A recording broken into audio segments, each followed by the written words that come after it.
Well, hello, everyone. This is John Byrne with Poets and Quants. Welcome to our Center Court edition on what we call specialty master's programs. Now, they run the gamut, and today we're going to talk about a terrific program at NYU Stern.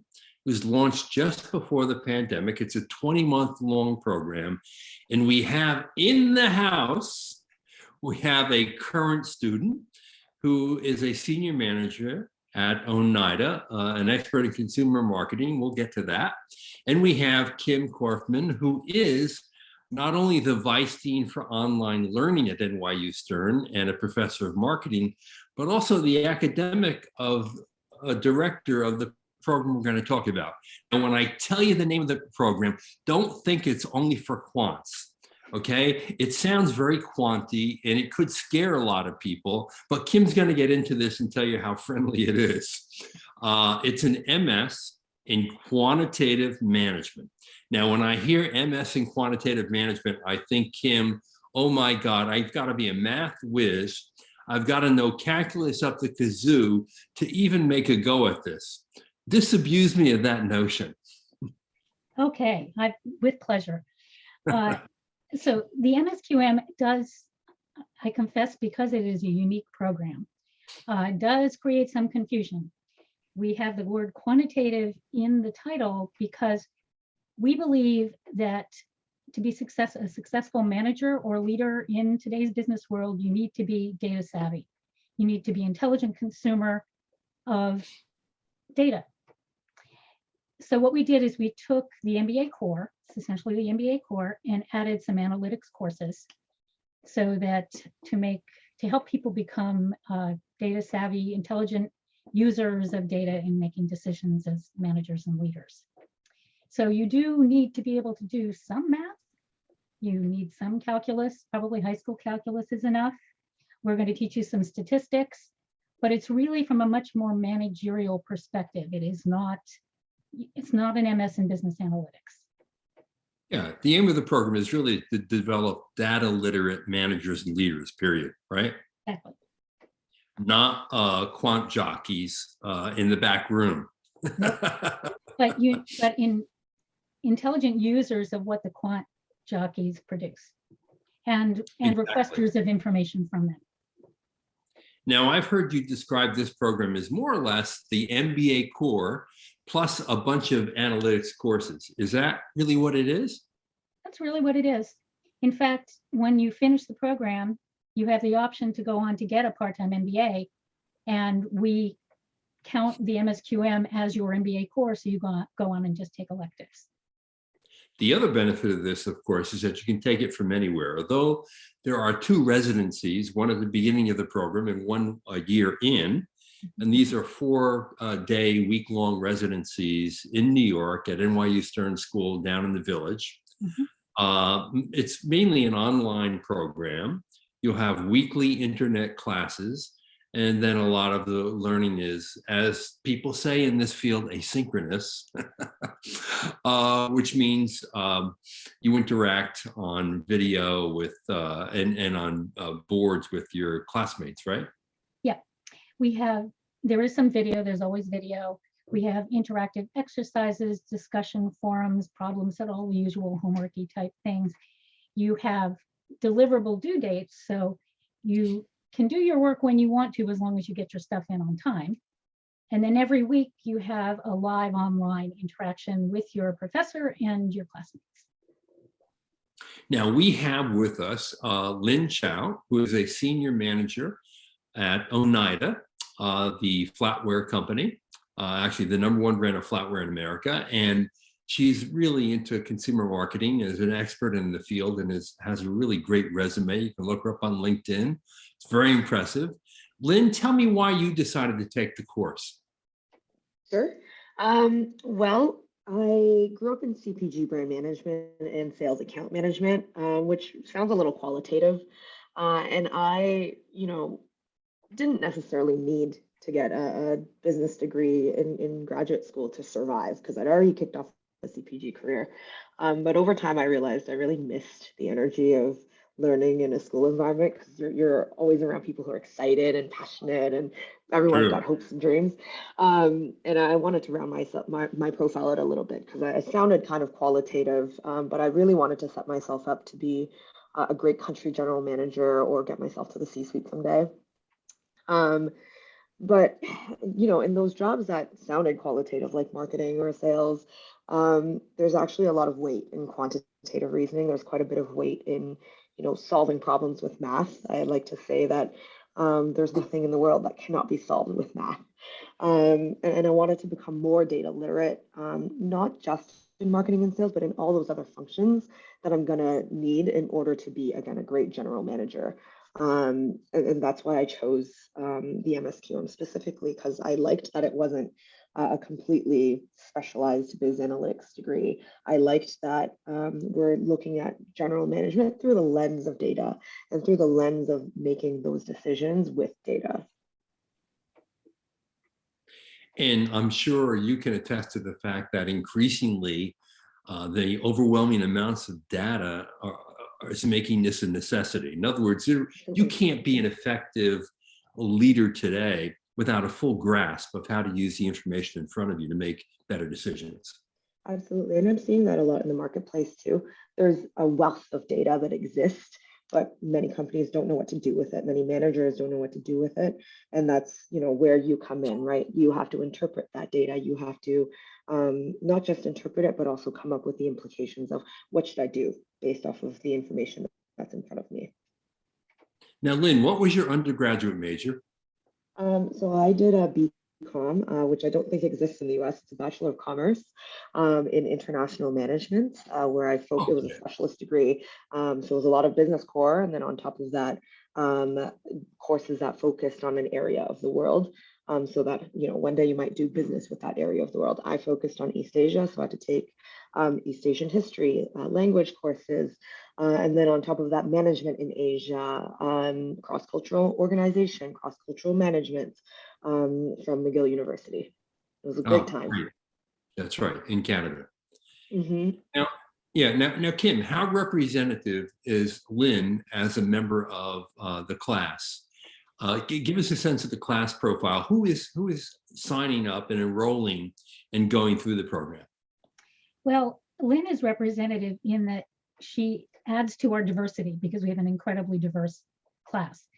Originally, we thought this would be most appealing to your typical master's in management audience, right out of college, but that ended up not being the case. And we have students applying all the way from just finishing their undergraduate degrees all the way to already having had successful business careers. Some of them are even as old as I am. So you can guess what that means. And all different kinds of backgrounds. So liberal arts, math, business, like Lynn, and of course, all over the world. Because it's online, they can be taking this from anywhere. What percentage of your students are international? Right now, it's about a quarter. And from all different parts of the world? All different parts of the world. Luxembourg, Africa, Southeast Asia, China, Australia. Yeah. Wow. Yeah. And I know that in the first cohort, you took in roughly 80 students, and then last year's cohort, well, it would have been in August, you start the program, you took in close to 100, right? Well, actually, the very first year, we took in a very small group to make sure we got it right, so we could be really nimble. We only had 20. So the other two classes, so this is nearly 100. That was the most recent cohort. Lynn is in the middle. She's nested between the first and third cohorts. Right. And it does take 20 months to complete. So you're kind of a little bit more than halfway, right, Lynn? I'm almost done, actually. So I'll be wow, how about that? I'm graduating this spring. So how's the program met your expectations? What were some early impressions of it? And maybe you could even share some, possible misgivings that you had before you went into the program. I know a lot of people who enter online programs think, okay, we're not going to bond that well with our classmates. I'm not going to get to really know the professors. I'm going to feel distant from the learning. And more often than not, that is not the case, particularly in a quality program. Is that what you found? So I'll say that I've been making friends on the internet for over 15 years now. And so I knew that if you really put in the work and into those relationships, because that's, part of the reason why I joined is I wanted to access a world-class alumni network. I wanted to have world-class relationships. And, the thing with relationships, any form of relationship, you don't get anything out of it if you don't put anything into it. So I worked really hard to help create a social environment where everyone would try and bond. Now, not everyone is going to be receptive, right? Because maybe, they just bond better in person, or they have other, things going on in their lives. We have all sorts of students in our cohort, right? Parents, people with high stress jobs, people who support their families. So, it's just who's in it and what's kind of going on in your life at the time is kind of, you have to make space for the program itself in your life, right? For me, I had a great time getting to know all my classmates. In fact, if I think about the hallmarks of my experience, it's people, people, and people. It's all those moments where we connect live online while I'm in a 2-week quarantine in a hotel in Canada throughout the pandemic, but people are still on Zoom with me until 2 a.m. bonding and connecting and working on group projects together, going on in-person meetups. We actually started hosting in-person meetups across the country, and that allowed for some very special moments. So all the way from LA to New York to Dallas, we're going to be doing one in Puerto Rico soon. The next cohort is actually hosting one in Las Vegas next month, and we'll have somebody from one of the alum from the very, very first inaugural cohort. I'll be there. And then, of course, everybody in the latest cohort will be there as well.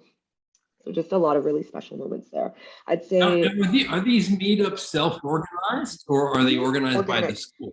No, nothing's organized by the school. All organic. I think the one thing that was organized by the school. I love that, because that speaks to how well the bonding is going among the students who are taking the initiative to make for these meetups, because obviously people are connecting at a level that they really want to see each other in person. Absolutely. And then you asked about misgivings, so I'll talk about that a little bit. It's a really rigorous program. The course load, you're taking one course at a time, and they're all only 3 weeks. So good thing is it's 3 weeks. So if it's a topic that you find one at a time, difficult, 3 to 3.5 weeks. Exactly, you really get to go deep, but at the same time, it's 2 deliverables a week. So imagine if you're at senior manager or managing director level, that gets really, really difficult. If even at the analyst level too, right? Because you're doing a lot of the grunt work because you're still learning in your career. But then on top of that, you have to do your schoolwork. So it's a lot to absorb in a short amount of time. So for example, an accounting class, I took accounting class in undergrad over 10 years ago. And that course was 4 months long.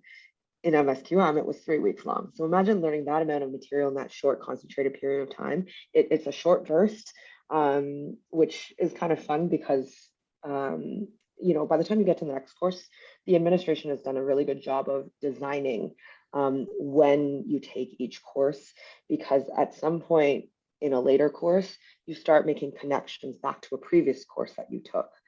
Right. Because it's all a cycle, right? Business is an ecosystem. It's not just, hi, I'm in finance, this is the only thing I do.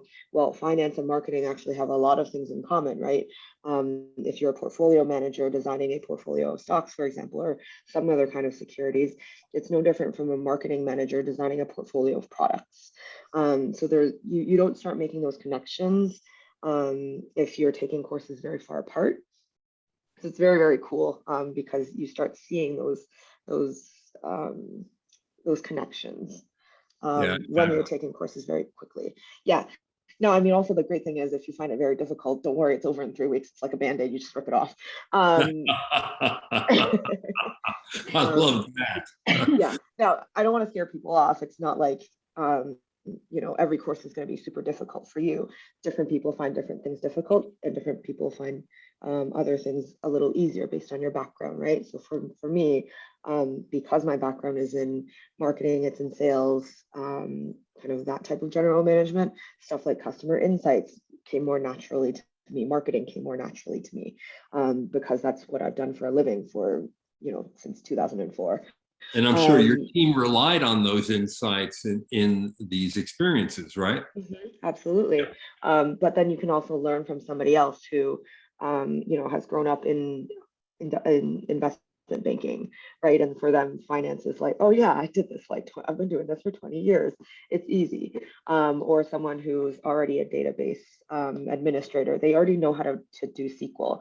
And so for them, it's a lot more natural, but then they get to accounting and they're like, what is a debit and what is a credit? So it's just different for each person. And the great thing is you have a diverse cohort to learn from. You have classmates you can learn from, and to whom you can, share your knowledge and your experiences as well. And this is the beauty of a program that's put on by a great school with a great brand and a great reputation. You're going to get terrific faculty. More importantly, from my perspective, you're going to get great students because you learn a lot from the experiences of the students and the diversity of that experience that they bring to the classroom. Now, Kim, I'm going to bring it back to you, and let's start with the point that Lynn made. This is not a layup. It's a rigorous course. It's a serious program. And, you got to do the work. So I'm assuming, in general, in these types of programs, 10 to 15 hours of work a week is what is expected. Is that true in this program?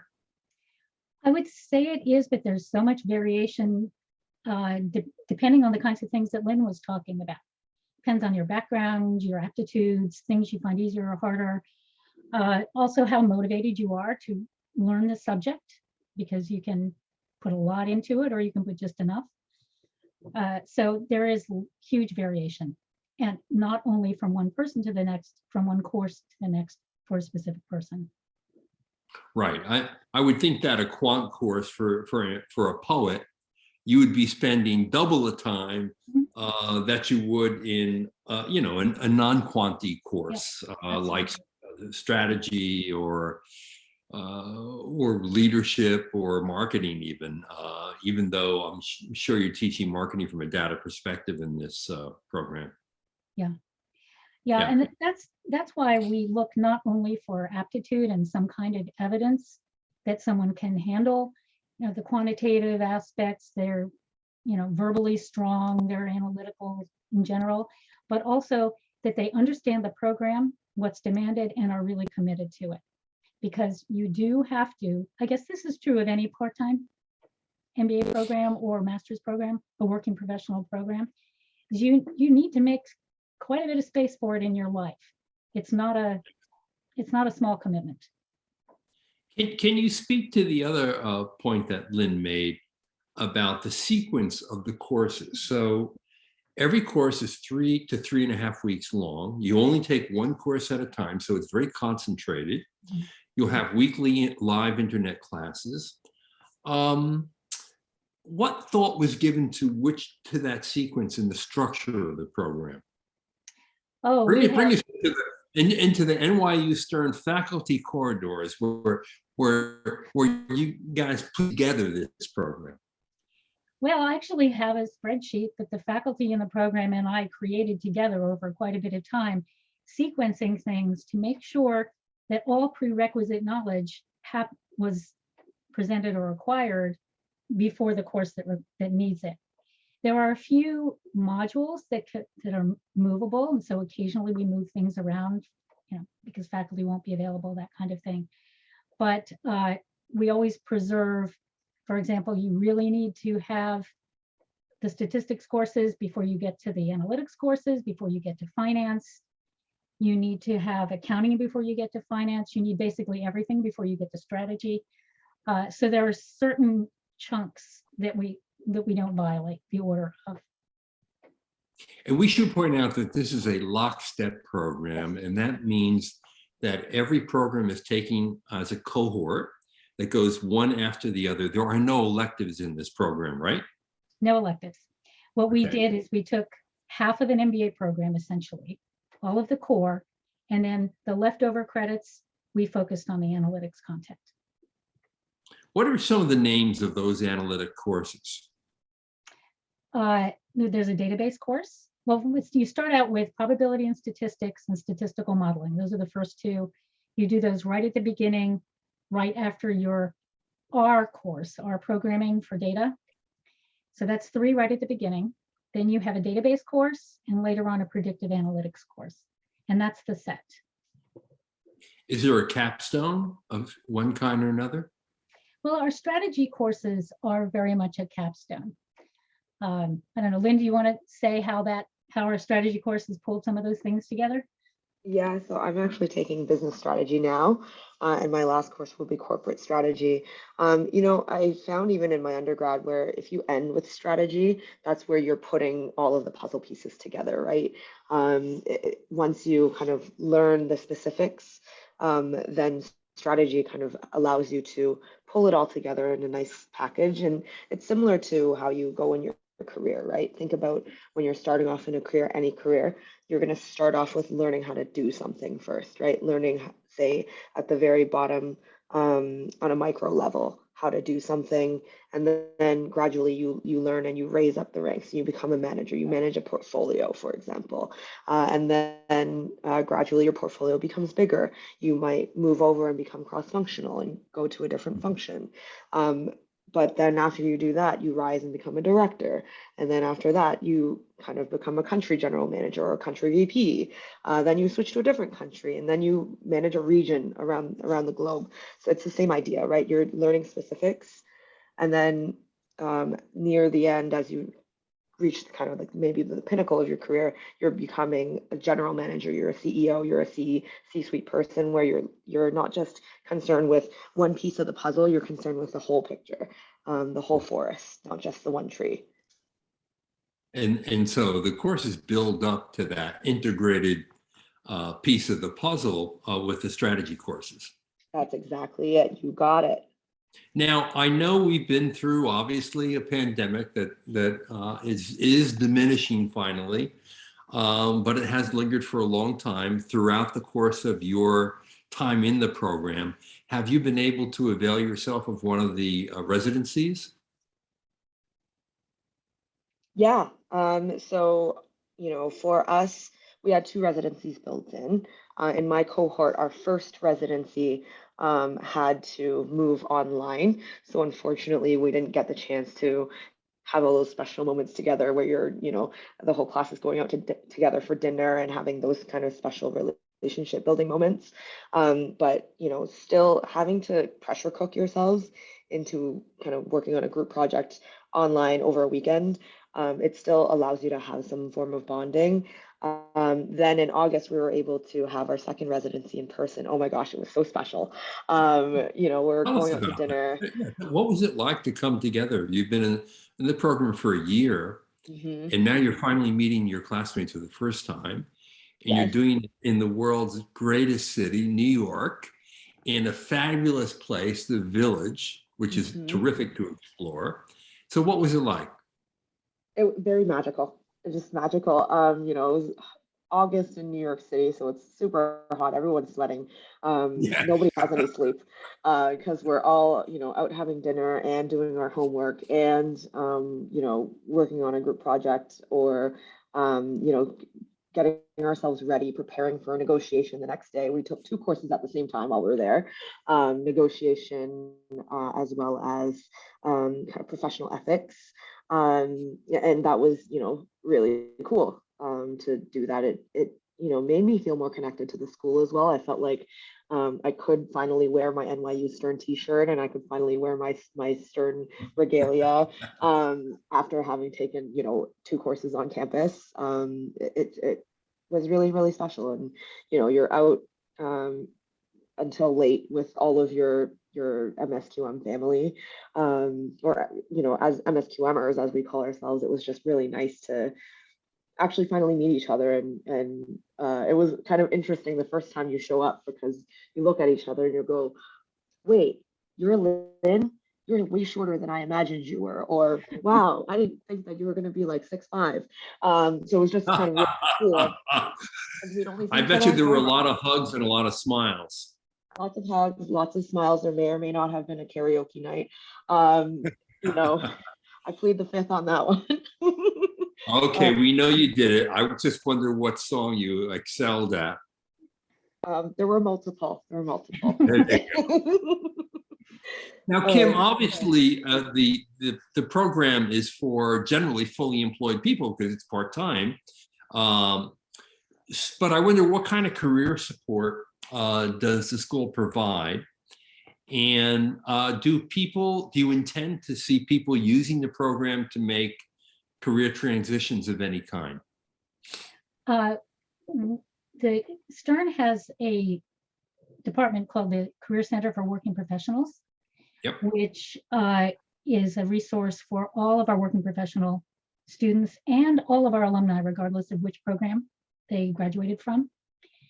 So it's a full suite of career services. We offer a couple of workshops to the MSQM students during the program, and in their last semester, they have full access to the CCWP. And the reason we wait till the last semester is, as I mentioned before, many of them really are right out of college. And we think it's probably not a great idea to look for a major change in your career until you've had at least a few of your courses under your belt and some work experience. So Right. Our students come in with all different professional goals. Many of them are what Lynn was describing, really wanting to add some skills to our already great toolkit, and others who would otherwise be in an MIM but want something online and understand that we think data is the new business essential. So many different goals. We hear stories from students who've gotten promotions, gotten new jobs, others who have stayed where they were and felt they did their work better. Right. Yeah, I mean, in many cases, this is a career accelerator that's going to allow you to do your job better and make you more open to new opportunities within your company or your industry. Yep. I'm imagining some of the younger people who may have non-business backgrounds may see this as more of a transition tool into a job that they really want as opposed to the job that they have. Now, let me ask this, because this is my favorite question. What are the three things about the program you have liked the most? Things that will resonate with you well beyond your graduation. Lynn, we may as well ask you, and then we'll ask Kim how that conforms with what she thinks how students experience the program. Sure. The people. I think it's no secret by now. I hope you have taken away by now that the people really made the program kind of very special for me. Well, I have that visual of you up on a stage singing karaoke, surrounded by your classmates cheering you on and thinking, wow, what a wonderful night that had to be. Yeah, it was absolutely special. So yeah, the people, learning alongside the people, learning from the people, learning with the people, being able to share my experiences. Actually, the online component was really special as well, being able to kind of work and go on business trips and, go on vacation. I just came back from a week in Chicago on a business trip while I was working on our strategy course. But also, last year I went to Puerto Rico and took accounting while I was laying by the pool and on the beach. So, being able to kind of have my life, my professional and my personal life, continue to go on and still have school fit in, that made it really helpful to be able to fit that in, and learning, actually, that invigorating learning environment, learning from world-class faculty, from my classmates, just being in that environment, and learning from alumni too, actually. I've been able to speak to a lot of alumni who have been very open and willing to share their experiences. That really made it special. And honestly, like, somehow my academics, even though I've been out of school for so long, I graduated in 2010, I'm doing better academically than I did in undergrad, just because you're absorbing the material better, because you've Yeah, and the other worked. thing is, yeah, you know how not only to absorb it, you know its importance because you're at work every day. And I Mhm. wonder if you've been able to apply some of the things that you've Absolutely. learned in your current job. Yep, you Yeah. apply it right away. In fact, some of our classmates, they've been able to get new jobs, get promoted, get raises, all during the program, and part of it because of what they learn in school. So, for example, one of our classmates learned the language of business accounting while we were in accounting course, and was able to gain the confidence she needed to kind of look up each of the companies she was interviewing with, and make a decision, and ask intelligent questions while she's on those interviews. And then, finally landed herself a great new gig. And there are many more stories like this throughout the Fantastic. cohort. Now, Kim, that probably resonates with what you know about the students and the graduates of the program, right? I love that answer. That hit all the things that we care about most. And the thing that Lynn will experience going forward is the ever expanding alumni network. So right now she knows her classmates really well. There are two groups in her class, and as the program is getting bigger, also when she's an alum, she will have opportunities to meet graduates of other programs, and she'll be able to call on Stern alumni all over the world from all our programs when she needs them.